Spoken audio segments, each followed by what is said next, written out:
Hi guys, my name's Rob and I'm the lead designer here at PrintLab. First of all, I just want to welcome you to this year's Make Able Challenge.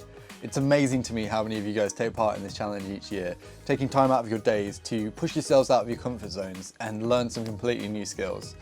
I think it's a really worthwhile thing that you're doing, not only for yourselves, but also for the people that you're designing for.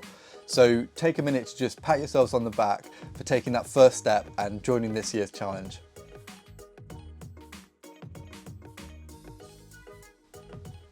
So a little bit about the challenge. We know how challenging the process of taking an idea from a sketch to a final product can be, and we spent a long time working on the design toolkit for you guys to make the process as streamlined and as fun as possible. That said, we realised recently that we'd never actually taken part in the challenge ourselves, so this year I've decided to come along for the ride and join you guys on this challenge. We've made this challenge so that anyone of any skill level can take part, but I think it'll be really helpful for you guys to see how I go about approaching the challenge with my background as an industrial designer. I'll be documenting my progress working through the design toolkit and explaining how I approach it every step of the way.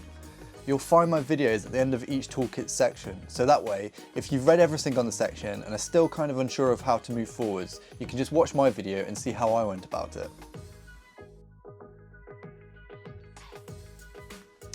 So the next question you guys probably have is, who is this guy and why is he telling me how to run my Make Able project?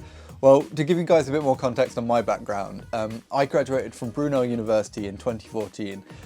Brunel is an industrial design university here in the UK, and at the time 3D printing wasn't really part of the curriculum, but very soon after graduating I was introduced to 3D design and I've been using it for personal and professional projects ever since.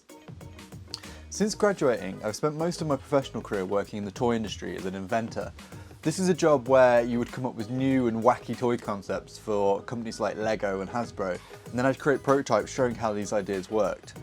Now that I think about it, I was basically being paid to be Sid from Toy Story. No one's ever attempted a double bypass brain transplant before. And like Sid from Toy Story, I would make most of my prototypes from old toys that I would break apart and modify.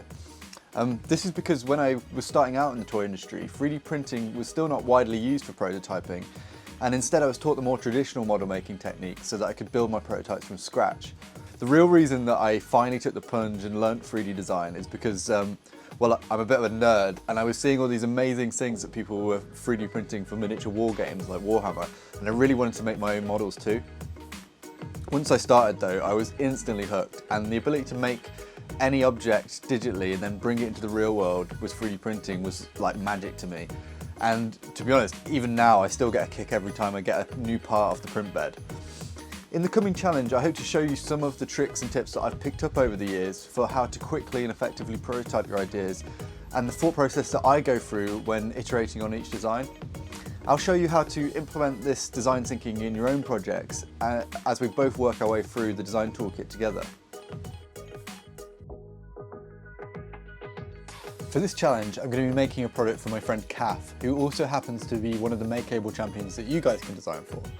You might have even seen her name mentioned earlier in the design toolkit. Cath is 76 and lives on a narrowboat opposite me.